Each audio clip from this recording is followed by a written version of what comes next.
आशा करता हूं आप सब बहुत अच्छे होंगे। मेरा नाम है सिद्धांत अग्निहोत्री। स्टडी ग्लोस पे आपका बहुत बहुत स्वागत है। तो इलेक्टोरल बॉन्ड्स में कुछ चौंकाने वाली बातें, कुछ चौंकाने वाले आंकड़े सामने आए हैं। मैंने अभी पिछला लेक्चर इलेक्टोरल बॉन्ड पे ही किया, तो आप उसको देख सकते हैं, ठीक है। उसमें मैंने बहुत अच्छे से एक एक चीज़ समझाई, बारीकियाँ समझाई है, क्या जजमेंट रहा है, कैसी चीज़ें, तो वो आप ज़रूर देखिएगा।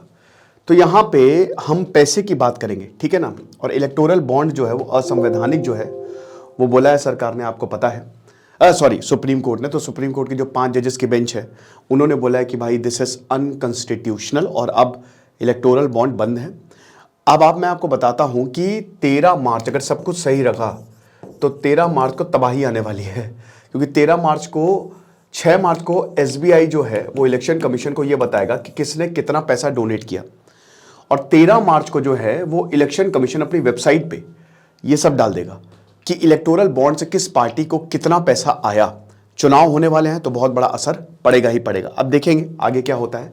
लेकिन कई बार दोस्तों, जैसे यहाँ पे कांग्रेस और बीजेपी आपस में झगड़ रही है, कई बार राहुल गांधी का कुछ कहने का मन होता है, वो नरेंद्र मोदी को नहीं कह पाते। कई बार नरेंद्र मोदी जी को कुछ कहने का मन होता है, वो चुप रह जाते हैं।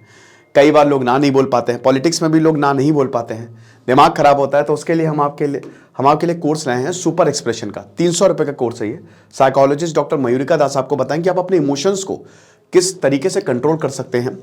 अगर आपको बहुत ज़्यादा गुस्सा आता है उसको कैसे कर सकते हैं, किसी को ना बिना दुख पहुंचाए उससे बातें कैसे कह सकते हैं। 14+ घंटे इसमें क्लासेस रहेंगी, 6 सेशंस होंगे। कमाल का कोर्स है, फटाक से अवेल करिए। ओके, तो यहाँ पे ऑर्डर जो है वो मैंने आपको बता दिया था क्या ऑर्डर है, कि फंडामेंटल राइट्स के खिलाफ जाता है। तो पहले तो इलेक्टोरल बॉन्ड बंद है, अब इलेक्टोरल बॉन्ड की बिक्री नहीं होगी। 100 यहाँ पे 1000, 10,000, 10 लाख, 1 करोड़, ठीक है। तो 10 के मल्टीपल्स पे ये बॉन्ड जो है वो बेचे जाते थे, ठीक है। तो एक तो यही है कि सब कुछ बताओ, जो भी इलेक्टोरल बॉन्ड से जितना भी पैसा आया 2018 से लेकर अभी तक, तो एक एक डोनर के बारे में बताओ कि, तो ये सारी बातें जो हैं वो बोली गई है, ठीक है ना। और क्योंकि स्टेट बैंक ऑफ इंडिया की 29 स्पेसिफाइड ब्रांचेस से मिलता है ये, ठीक है ना, तो अब वो बंद होगा। 15 दिन के अंदर जिन बॉन्ड की वैलिडिटी है, आपको पार्टीज को वापस जो है उन कस्टमर्स को लौटाना पड़ेगा। तो कुल मिला के बात ये है कि इलेक्टोरल बॉन्ड गियो। तो अब पॉलिटिकल पार्टीज को कितना पैसा मिला था ये मैं भी देखा जब मैंने, तो बहुत ही, आप ये समझिए कि अभी तक 16,500 करोड़ के आसपास आया है। ये 30वां फेज चल रहा है, 30th, this is the 30th phase, ठीक है ना। और इतना पैसा आया है, आप समझिए, इलेक्टोरल बॉन्ड स्कीम के तहत। इनफैक्ट दोस्तों, जब भी हम यूपीएससी प्रीलिम्स क्रैकर एक क्रैश कोर्स चला रहे हैं प्रीलिम्स का, तो उसमें भी वेरोनिका मैम ने ये बताया था, ठीक है ना, कि किस तरीके से जो जीएस पेपर टू पॉलिटिक्स है कैसे ये चीजें हो रही हैं। तो यहां पे 94% आप ये समझिए, जो मैक्सिमम फेस वैल्यू है ना, फेस वैल्यू उस कितने का बॉन्ड बिक रहा है, ठीक है, वो 1 करोड़ है। 1 करोड़ मैक्सिमम, यानी कि ज्यादातर जो डोनर्स है, जिसमें इंडिविजुअल्स और कंपनीज हैं, कंपनीज एक्ट को भी अनकॉन्स्टिट्यूशनल बोला, मतलब जो अमेंडमेंट किए गए थे, वो 1 करोड़ 94% 1 करोड़ के बॉन्ड खरीदे हैं। ना 1000 के, ना 10,000 के, ना 10 लाख के, सीधा लास्ट 1 करोड़ लो। और इसमें कोई कैप भी नहीं है, जितने बॉन्ड खरीदने हो खरीद लो। तो कॉर्पोरेट्स और हाई नेट वर्थ इंडिविजुअल्स, जाहिर सी बात है 1 करोड़ भाई हम और आप थोड़ी ना देंगे, हमारे पास इतना पैसा कहां है। तो जो हाई नेट इंडिविजुअल्स और जो कॉर्पोरेट्स है, उन्होंने ये बॉन्ड्स जो है वो खरीदे हैं। अब हम सबको पता कि एसबीआई के थ्रू गया है ये, और यही एक बहुत बड़ा कंसर्न था। कोर्ट ने भी बोला कि देखो, लोगों को जानने का अधिकार है, इतना ज्यादा पैसा आना, पॉलिटिक्स में आना, ये सही नहीं है। कल को कोई भी काम करवा सकता है, कोई बड़े इंडिविजुअल्स जो है या बड़ी कंपनीज जो हैं वो अपना काम पैसे देके करवा सकती हैं थ्रू इलेक्टोरल बॉन्ड। तो ये बहुत जरूरी है। बहुत सारे, सबसे बड़ी बात है कि बहुत कंपनीज, मेनी कंपनीज, जिसमें कुछ मतलब थ्रू अनलिस्टेड फर्म्स, उन्होंने ये अमाउंट भी डिस्क्लोज नहीं किया। देखिए, इसमें आपको अमाउंट डिस्क्लोज करना पड़ता है, और ये सरकार ने भी अपना पक्ष रखा था कि जब बैलेंस शीट में अमाउंट आता है, ठीक है, उसमें ऐसा नहीं कि नहीं आता, उसमें पता है कि कितना अमाउंट जो है वो दिया गया है, लेकिन अमाउंट डिस्क्लोज करना पड़ता है। यहां पे बहुत सारी कंपनीज ने अमाउंट भी डिस्क्लोज नहीं किया उनकी बैलेंस शीट में, ठीक है, एज अ सेपरेट एंट्रीज। तो भाई ये तो गड़बड़ है। अब सबसे बड़ी बात यह कि किस पार्टी को कितना पैसा मिला। जाहिर सी बात है 57% ऑफ द जो इलेक्टोरल बॉन्ड्स आए हैं उसमें मैक्सिमम जो है बीजेपी को गया। क्यों गया है? क्योंकि बीजेपी सत्ता में है, बीजेपी राज्यों में है। अब अगर यही कांग्रेस सत्ता में होती, कांग्रेस राज्यों में होती, तो कांग्रेस को ही इतना पैसा जाता, है ना। फिर उसके बाद गया है कांग्रेस को 1123 करोड़, ठीक है। बीजेपी को 6,500 करोड़ के आसपास गए हैं। तृणमूल कांग्रेस को भी बहुत ज्यादा गए हैं, 1000 करोड़ के आस, मतलब 1100 करोड़ के आसपास टीएमसी को भी गए। ममता बनर्जी को भी अच्छा पैसा मिला है, क्योंकि देखो पार्लियामेंट में भी, मतलब एक तरीके से ममता बनर्जी को इसलिए भी गया है क्योंकि बंगाल की तो बात है ही है। क्या होता है ना कि लोग ये भी देखते हैं कि किसकी सरकार आने वाली है, ये भी आकलन होता है। तो वेस्ट बंगाल में वो जीती, इसलिए भी उनको अच्छा पैसा गया, क्योंकि अब जो प्रोजेक्ट्स हैं वो वही चलाएंगी। तो आप ये देख सकते हो कि जो पैसा आया है वो किसी पार्टी पे नहीं आया है, वो जीत पे आया है।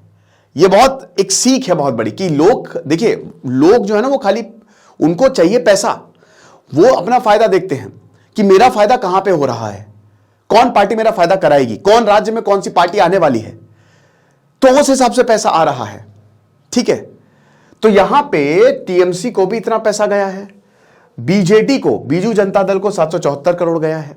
उड़ीसा में नवीन पटनायक लगातार सीएम बने हुए, सबसे लंबे समय तक सीएम रहने वाले हैं वो।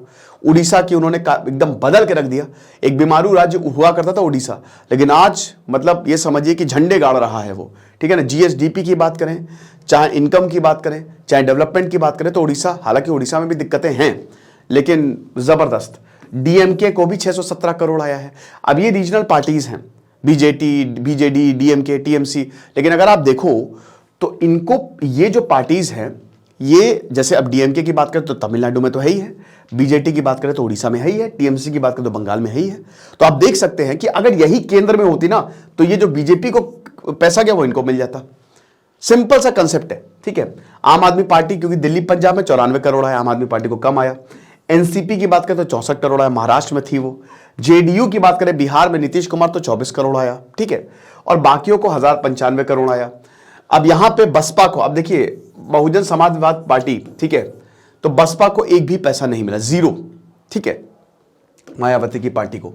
ये आप देख सकते हैं, ठीक है। और ज्यादा देख लीजिए, 2018 से लेकर मार्च 2023 तक, जो अभी आपने आंकड़ा देखा वो पूरा 2024 तक का था, लेकिन मार्च 2023 तक आप देख सकते हैं कि इसमें सबसे ज्यादा बीजेपी ने शेयर लिया है, ठीक है ना, 57% के आसपास। फिर कांग्रेस है 9% के आसपास, और बाकी टीएमसी 9.7% के आसपास। तो आप देख सकते हैं कि ये जितनी भी बड़ी पार्टीज हैं, इनको इलेक्टोरल बॉन्ड के थ्रू चंदा मिला है। अर्निंग्स आप देख लीजिए पॉलिटिकल पार्टी की, इसमें अगर आप 2018, 2019, 20, 21, 22 में भी देखें ना, तो इसमें जो विनर है वो बीजेपी हमको देखने को मिलती है, ठीक है, क्योंकि इलेक्टोरल बॉन्ड भी वही लाए थे और सत्ता में भी वही थे, और राज्यों में भी सत्ता, ज्यादातर राज्य किसके पास है, बीजेपी के पास है। तो उनको पैसा जाना ही आप मान के चलिए, ठीक है। इससे पहले क्या होता था कि आप 20,000 से ऊपर जो है वो पैसा नहीं दे सकते थे। मतलब मान लीजिए कि अगर 20,000 से नीचे दे रहे हैं तो आपको डिस्क्लोज नहीं करना है, लेकिन अगर 20,000 से आप ऊपर दे रहे हैं, एग्जांपल के तौर पर आप 1 करोड़ रुपए दे रहे हैं अगर किसी पॉलिटिकल पार्टी को, तो उस पॉलिटिकल पार्टी को उस कंपनी का नाम या उस इंडिविजुअल का नाम बताना पड़ेगा, सार्वजनिक करना पड़ेगा, ठीक है ना। साथ ही साथ कोई भी कंपनी जो उसका प्रॉफिट है उसका 7.5% से ज्यादा नहीं दे सकते थे, और जो उनका रेवेन्यू उसके 10% से ज्यादा नहीं दे सकते थे। लेकिन अब ये सारी कैप जो है वो हट गई है। अब कोई कितना भी पैसा जो है वो देख सकता है। तो डोनर्स ने 2018 में 1000 करोड़ दिए, फिर 5000 करोड़ 2019, मतलब आप ये समझिए कि पैसों की यहां पे बरसात हुई है, ठीक है ना। अब यहां पे सौरभ दास ने एक right to information act RTI के तहत बोला कि आप बताइए किसने कितना दिया है, कौन ऐसे लोग हैं जिन्होंने पैसा दिया है। बट यहां पे सरकार की तरफ से डिफरेंट क्लॉज का प्रोविजन दिया गया, बोला कि भाई देखो हम ये चीज नहीं बता सकते, ठीक है ना। तो इलेक्टोरल बॉन्ड के थ्रू 30th फेज, सिर्फ जनवरी, आप देखिए क्योंकि ये 4 फेज में 70 से 85 दिन भी कर दिया कि अब 85 दिन तक सेल रहेगी। 4 बार ये इलेक्टोरल बॉन्ड्स निकलते हैं, सिर्फ 10 दिन के अंदर अंदर 570 करोड़ रुपए आ गए। आप समझ रहे हो, 2 जनवरी से लेकर 11 जनवरी तक सिर्फ इतने दिनों में इतने पैसे आ गए हैं, ठीक है ना। तो बात यह है कि ये कोई बहुत अच्छा नहीं है। आप समझ रहे हो कि इतना सारा पैसा आना, वो भी पॉलिटिक्स में। एक तरफ हम देखते हैं कि पॉलिटिक्स में, राजनीति में अपराधीकरण कम होना चाहिए, लेकिन जब इतना पैसे का खेल होगा तो कैसे आम जनता, पढ़े लिखे लोग या जो समाज का कल्याण चाहते हैं, ये हमारी बदकिस्मती है कि कैलाश सत्यार्थी जैसे इंसान को हमने एम्पावरमेंट मिनिस्टर नहीं बनाया, वुमेन एम्पावरमेंट मिनिस्टर नहीं बनाया, है ना। चाइल्ड डेवलपमेंट, बच्चों के लिए हमने उनको कोई काम नहीं दिया, ये हमारी बदकिस्मती है। HC वर्मा जैसे इंसान को हमने एजुकेशन मिनिस्ट्री नहीं दी है। तो आप ये समझ सकते हो ना कि अगर कोई एक ऐसा इंसान इलेक्शन लड़ना चाहे तो लड़े कैसे, इतना पैसे कहां से लाए वो, दिक्कत की बात है ये।